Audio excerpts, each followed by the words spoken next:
Good morning, everybody. Welcome to this very short, quick hitter show on the impending return of Karl-Anthony Towns. I am Dan Besbris, and this is a Sports Ethos presentation.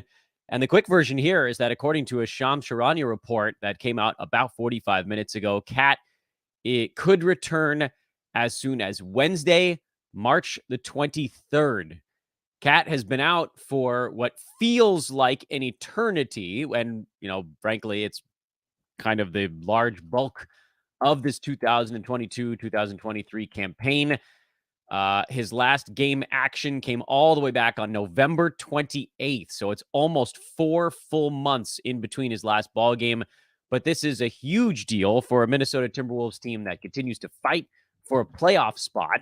Might have Anthony Edwards back for that ball game as well, and currently sits at 36 and 37 in the 8th seed in the Western Conference, but only a half game up. Actually, they're all tied. Come to think of it, 8, 9, and 10 are all tied. Half game up on the Lakers for falling out of the playoffs. This is a really big deal. From a fantasy standpoint, however, I think we need to make sure that folks have their expectations in check. Before Cat went down this year, he was only a mid-third rounder on a per-game basis, and that was in 34 minutes per ball game. At the point of his return here, I don't think we can expect that he's going to play more than 16 to 20 minutes in certainly his first game back. And I don't know how quickly they ramp him up anyway after missing, again, 4 months of this season. The Wolves are off for 3 days after Wednesday's game against the Hawks. They're in Golden State and then in Sacramento for a road back-to-back. I doubt he plays in both halves of that, although I don't think that I could tell you which half he plays in. If I was going to guess, I would say probably the first half, because you got 3 days off before the Golden State game. And then if you skip the Sacramento game, you'd have a 2-day break before a game in Phoenix. Whereas if you played in the second game, you'd only have 1 day off after the second half of that back-to-back before their next ball game. All of these games are huge for the Wolves. Yes, it's true, but this is someone that they simply cannot afford to push as hard as I think they would like to push him, while still keeping his health at the focal point and then having him ready if indeed the Wolves can make a little bit of a playoff push here.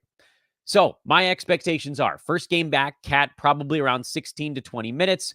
That is still hovering around the top 100, top 80 to 100 range for him. So very much he does belong on roto rosters right now, because in those situations you could start him in that game, or you could wait until his next one and get him back in there.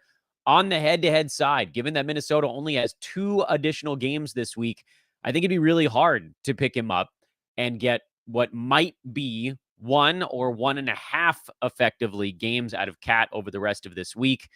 Yes, someone else will do it if you don't. But when you consider the fact that between today, Tuesday, and the end of the week, there are a number of teams that go 4 times with half-decent players available on them on the head-to-head side, I feel like Cat might be more trouble than he's worth. If your playoffs go another week and you think you can handle this week, getting 18 minutes out of Cat tomorrow and say 22 out of Cat on Sunday, then yes, obviously you can take the plunge. But I do think on the head-to-head side, it's probably safer to take somebody who has a 4-game week and let someone else roll the dice here that Cat does make his return on Wednesday, as the possibility is being reported. What about the rest of the season element of this? Well, they have one more back-to-back. The Wolves do. It's the last 2 days of the regular season in San Antonio and then home to face the Pelicans. I would expect that Cat would sit out 1/2 of those. In between the back-to-back we talked about in Golden State and in Sacramento, there are 4 games at Phoenix the 29th. 2 days later, they host the Lakers. Next Sunday, they host the Portland Trail Blazers. And then April the 4th, they are in Brooklyn after a cross-country flight to take on, they don't go from LA. They go from home, I should say. So from Minnesota to Brooklyn to take on the Nets. I would assume that by the Lakers game, Cat is probably in the 24 to 26 minute range. In that amount of time on the floor, he is probably a top 60 to top 75 level fantasy play. And so then obviously he'd very much be a start. By the Portland-Brooklyn games, he's probably up into the more kind of high-ish 20s. And at that point, he's a top 40, top 50. I don't think we get any regular season games of top 25 level Cat there's just not enough time to get him fully ramped up. And I think we just need to keep our expectations in check. But with Cat set to possibly return on Wednesday, it's a really big deal for fantasy. It's a really big deal for reality. We can't finish up this quick hitter show without mentioning the other side of this coin, which is that there's a player who's been a huge fantasy value for the last 4 months while Cat has been out, and that is Kyle Anderson, who's at number 84 on a per-game basis over the entire season. Since Cat went down, which is effectively 4 months, he's been more like a top 60 type of play. That simply won't continue. Slow-mo's still going to be a decent part of what they're doing, but he won't have the ball in his hands as much as he did before. In all likelihood, his minutes will also come down a little bit because Cat's going to play power forward alongside Rudy Gobert, and that's where Slow-mo has been for the better part of the last 4 months. Will they find a way to shoehorn him in? Yes, but Jaden McDaniels now slides, if you want to say slides up or slides down. Those two guys end up kind of sharing a spot on the floor more than they have been for the last 4 months. Slow-mo will share a spot on the floor with Cat, which is something they haven't been doing. Taurean Prince has played himself into a much more playing time as well.